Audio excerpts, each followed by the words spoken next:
Twelfth में जो है हम लोगों को 11th की किन किन बातों का ध्यान में रखना है और ट्वेल्थ में हम किस तरीके से प्रिपरेशन करने वाले हैं। सर पूरी 11th बर्बाद थी, हमारा कुछ हो सकता है क्या कि सर क्या हम अभी भी 12th क्लास को बहुत अच्छे से कर सकते हैं क्या और अपने एंट्रेंस को क्लियर कर सकते हैं क्या। 12th क्लास का पार्ट सबसे ज्यादा इंपॉर्टेंट होता है इस पॉइंट ऑफ व्यू से कि अगर 100% पेपर है तो उसमें से कहीं ना कहीं 60% 12th का पार्ट आता है। तो मैं बता रहा हूं इनऑर्गेनिक केमिस्ट्री में आपको इतना इंटरेस्ट लगेगा कि आप लोग समझ ही नहीं पाओगे। और आपको पता है सबसे बड़ी चीज क्या मिलेगी।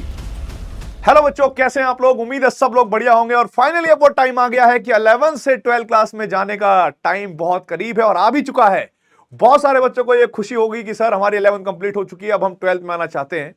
लेकिन 12th में हम लोग क्या क्या करेंगे, 12th में जो है हम लोगों को 11th की किन किन बातों का ध्यान में रखना है और 12th में हम किस तरीके से प्रिपरेशन करने वाले हैं, सर थोड़ा आइडिया दे दोगे तो थोड़ा अच्छा हो जाएगा कि हमारी केमिस्ट्री सुधर जाए। तो देखो बेटा, अब यहां पर दो टाइप के बच्चे हैं। एक वो बच्चे हैं जिनकी 11th बहुत अच्छी गई और कुछ ऐसे भी बच्चे हमारे पास कि सर जी पूरी 11th बर्बाद थी, हमारा कुछ हो सकता है क्या कि सर क्या हम अभी भी 12th क्लास को बहुत अच्छे से कर सकते हैं क्या और अपने एंट्रेंस को क्लियर कर सकते हैं क्या। ये अभी भी डाउट है कि सर कहीं लेट तो नहीं हो गए, क्या कोई तरीका है। तो मैं आप लोगों को एक बात बताना चाहूंगा बेटा, चाहे नीट हो या आईआईटी, ठीक है, 12th क्लास का पार्ट सबसे ज्यादा इंपॉर्टेंट होता है इस पॉइंट ऑफ व्यू से कि अगर 100% पेपर है तो उसमें से कहीं ना कहीं 60% 12th का पार्ट आता है। और करंटली क्योंकि आप 12th भी पढ़ रहे होते हो, ठीक है, इसीलिए 12th आपकी जो है बहुत अच्छी भी रहती है।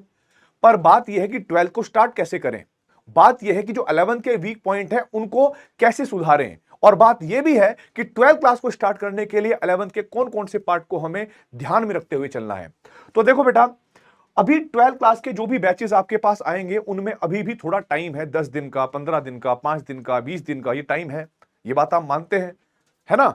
तो अभी भी हमारे पास एक टाइम है कि हम अपनी 11th सुधार लें। और जब हम अपनी 11th सुधारेंगे तो हमें किस वे में सुधारनी है, कौन कौन से वो चैप्टर हैं जिनको हम ध्यान में रखते हुए अगर उनको कंप्लीट कर लेंगे तो 12th क्लास में हमें कोई प्रॉब्लम नहीं होगी। ठीक है, तो यहां पर एक और सवाल भी आता है बहुत सारे बच्चों का कि सर 12th से पहले 11th के कौन कौन से चैप्टर पर ध्यान देना चाहिए। तो सुनो भाई मेरी बात, बहुत इंपॉर्टेंट पॉइंट है। आप लोगों की जो केमिस्ट्री है वो 3 पार्ट में डिवाइडेड है, ठीक है, केमिस्ट्री जो है वो 3 पार्ट में डिवाइड है बेटा। अगर मैं केमिस्ट्री की बात करूं, ठीक है, सबसे पहले अगर मैं बात करूं फिजिकल केमिस्ट्री के बारे में, किसके बारे में बेटा, फिजिकल केमिस्ट्री के बारे में। तो फिजिकल केमिस्ट्री में आप लोगों को सबसे ज्यादा जो इंपॉर्टेंट चैप्टर है, ठीक है, अगर आपको 12th से पहले पढ़ना है तो वो चैप्टर होगा बेटा 11th का इंपॉर्टेंट चैप्टर होगा, ठीक है, मोल कॉन्सेप्ट। मोल कॉन्सेप्ट और उसमें भी एक टॉपिक होता है कंसंट्रेशन टर्म, कंसंट्रेशन टर्म्स।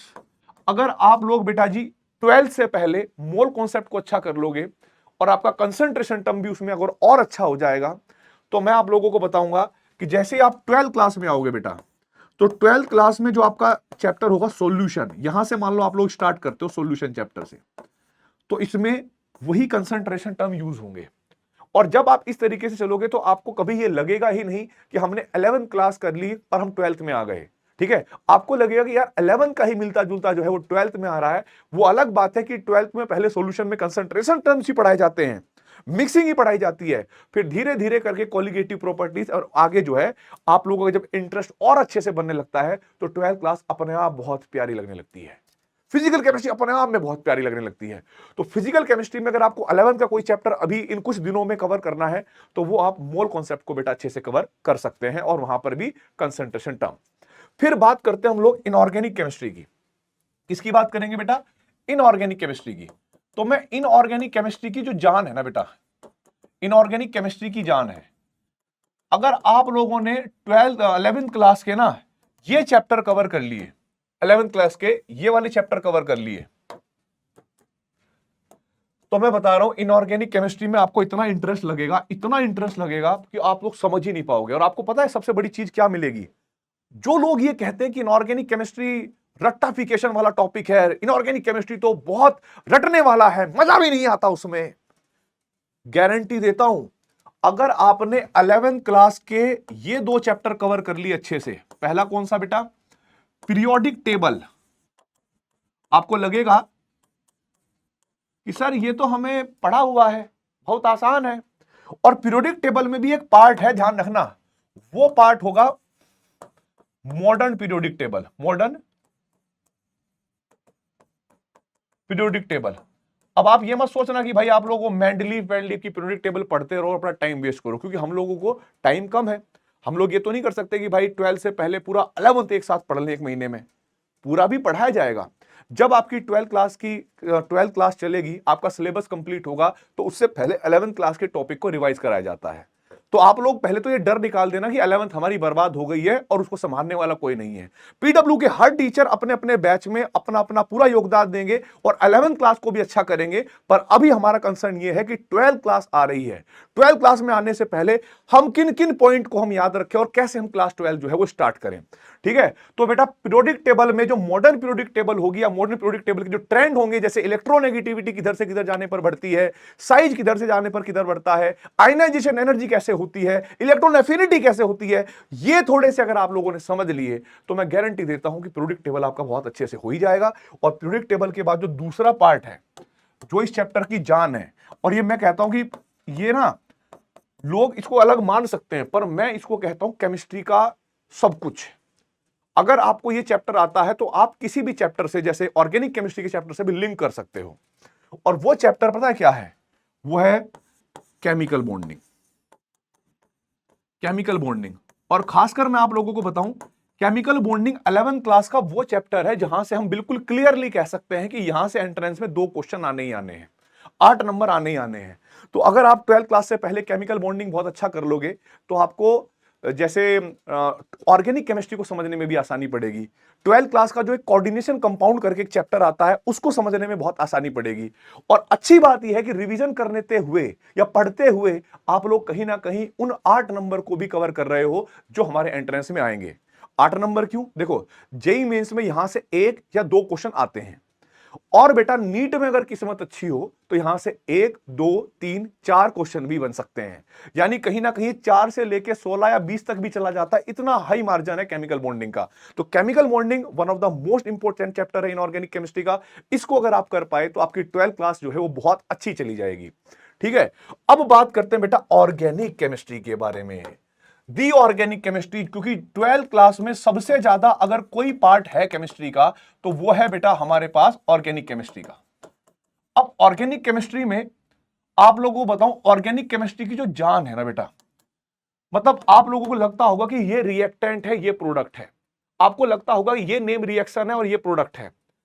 अगर आपने कभी भी किसी रिएक्शन के मैकेनिज्म को समझा, आपने न्यूक्लियोफाइल और इलेक्ट्रोफाइल के इंटरेक्शन को समझा, ठीक है, ये समझा, तो मैं आपको बता रहा हूं, गारंटीड बात देता हूं मैं आप लोगों को कि आपकी ऑर्गेनिक केमिस्ट्री आपको कभी भी पढ़नी नहीं पड़ेगी, याद नहीं करनी पड़ेगी। ऑर्गेनिक केमिस्ट्री आपको खुद ऐसे समझ में आएगी जैसे मैथमेटिक्स। जैसे हमें पता है कि 5 + 5 10 होते हैं। अब 10 ही क्यों है भाई? ये तो नहीं है ना, हमें बेसिक मैथमेटिक्स के फंडामेंटल पता होते हैं कि 5 + 5 10 होते हैं। और अगर आपने ऑर्गेनिक केमिस्ट्री का वो बेस कवर कर लिया, और वो बेस पता क्या है 11th क्लास का बेटा? 11th क्लास का बस एक ही चैप्टर है जो सबसे ज्यादा इंपॉर्टेंट है, और वो है हमारे पास जनरल ऑर्गेनिक केमिस्ट्री।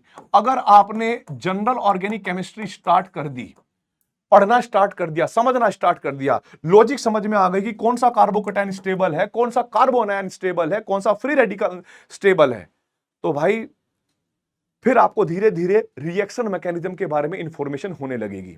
हालांकि मैं आपको यह भी बताता हूं बेटा कि 12th क्लास जब स्टार्ट होगी, ऑर्गेनिक केमिस्ट्री जब स्टार्ट होगी, तो आपको प्रत्येक टीचर अपने बैच के 11th क्लास के इस पार्ट को वापस थोड़ा सा रिवाइज कराएंगे, क्योंकि उनको भी पता है इस बात का कि जनरल ऑर्गेनिक केमिस्ट्री के बिना ऑर्गेनिक केमिस्ट्री में पार नहीं लाया जा सकता। और ये अगर आप लोगों ने अभी से करना चालू कर दिया, कवर करना चालू कर दिया, तो मैं ये भी देता हूं गारंटी कि आप लोगों की 12th क्लास में केमिस्ट्री के अंदर, अगर आप बोर्ड्स की बात करोगे तो बोर्ड्स में आपके 95 नंबर से कम नहीं आएंगे।